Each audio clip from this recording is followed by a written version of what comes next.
রাজনৈতিক ও সামাজিক সংগঠনসমূহের মধ্যে পারস্পরিক শ্রদ্ধাবোধ, সহযোগিতা ও সহাবস্থান নিশ্চিত করে শিক্ষার সুষ্ঠু পরিবেশ বজায় রাখা সকলের দায়িত্ব। কিন্তু আমরা লক্ষ্য করছি, বিভিন্ন ক্যাম্পাসে ছাত্রদল, ছাত্র শিবির সহ অন্যান্য ছাত্র সংগঠনকে অন্যায়ভাবে দমনের চেষ্টা করছে।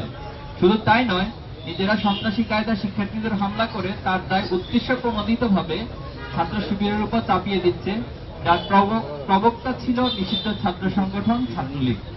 স্বৈরাচারী গণহত্যাকারী শেখ হাসিনা মুক্ত বাংলাদেশে ফ্যাসিবাদের টুলসগুলো কিছু ছাত্র সংগঠন ঘোষণা দিয়ে গ্রহণ করেছে। আপনারা দেখেছেন, তারা ফেসবুকে স্ট্যাটাস দিয়ে শিবির কোপানো জায়েজ আগেও ছিল এবং ভবিষ্যতেও থাকবে এমন বিভৎস এবং হীন ঘোষণা দিচ্ছে। আমরা নোয়াখালীতে এমন একজনের বিরুদ্ধে মামলা করেছি। আমরা আশা করব সরকার তাদের বিরুদ্ধে যথাযথ ব্যবস্থা গ্রহণ করবে। শুধু তাই নয়, কুয়েটের ঘটনাকে কেন্দ্র করে ছাত্র শিবিরের সম্পৃক্ততার মিথ্যা বক্তব্য দিয়ে দেশের বিভিন্ন জায়গায় বিক্ষোভ করা হয়েছে। খুলনা শিববাড়িতে তাদের মিছিল থেকে একটা শিবির দর দৈরা দৈরা জবাই কর স্লোগান দেওয়া হয়। এমন ভয়ঙ্কর হিংস্র স্লোগান আমরা ছাত্রলীগের মুখে ইতিপূর্বে শুনেছিলাম। কিন্তু ছাত্র দলের মধ্যে নিষিদ্ধ ছাত্রলীগের প্রতিচ্ছবি ফুটে উঠবে তা আমরা কোনোভাবেই কামনা করি না। সারা দেশে শত শত জায়গায় চাঁদাবাজি, দখলদারি দেখে বোঝার উপায় নেই যে দেশে কোনো পরিবর্তন হয়েছে। অপরাধীদের হাত বদল হয়েছে ঠিকই, কিন্তু অপরাধ আগের মতোই চলছে। গত 4 ফেব্রুয়ারি যশোরের চাঁচড়ায় চাঁদা না দেওয়ার সম্রাট নামের এক মাছ ব্যবসায়ীর চোখ উপড়ে ফেলে ছাত্রদল নামে কিছু সন্ত্রাসী গতকাল গাজীপুর মাইকে ঘোষণা দিয়ে প্রকাশ্য দিবালোকে চাঁদা আদায় করার ঘটনা আপনারা দেখেছেন। প্রতিদিন এমন অসংখ্য ঘটনা গণমাধ্যম প্রকাশ হচ্ছে। সম্মানিত উপস্থিতি, সম্প্রতি কুয়েট এসটি কলেজ এবং 20 ফেব্রুয়ারি তামিলুল মিল্লাত কামিল মাদ্রাসা যে হামলার ঘটনা সংঘটিত হয়েছে তা একটি ছাত্র সংগঠনের নব্য ফ্যাসিবাদ হয়ে ওঠার ধারাবাহিকতারই অংশ বলে আমরা মনে করছি।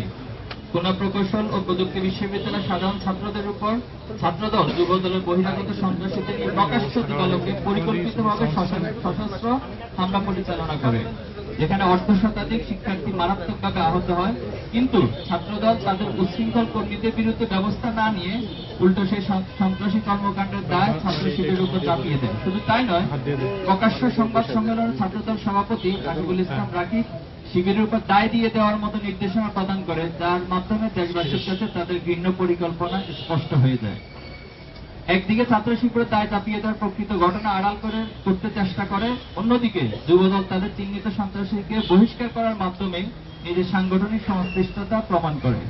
এই ঘটনায় দেশব্যাপী সমালোচনা ঝড় উঠলে তা দামাচাপা দেওয়ার জন্য সিলেটের এমসি কলেজে আঞ্জুমানে তালামিজে ইসলামীয় কর্মী মিজানুর রহমান রিয়াদের সাথে শিক্ষার্থীদের হাতাহাতির ঘটনায় 2 জন জাহিদুল ইসলাম হৃদয় ও রিয়াদ নামে আহত হওয়ার দায় ছাত্র শিবিরের উপর প্রদান করে।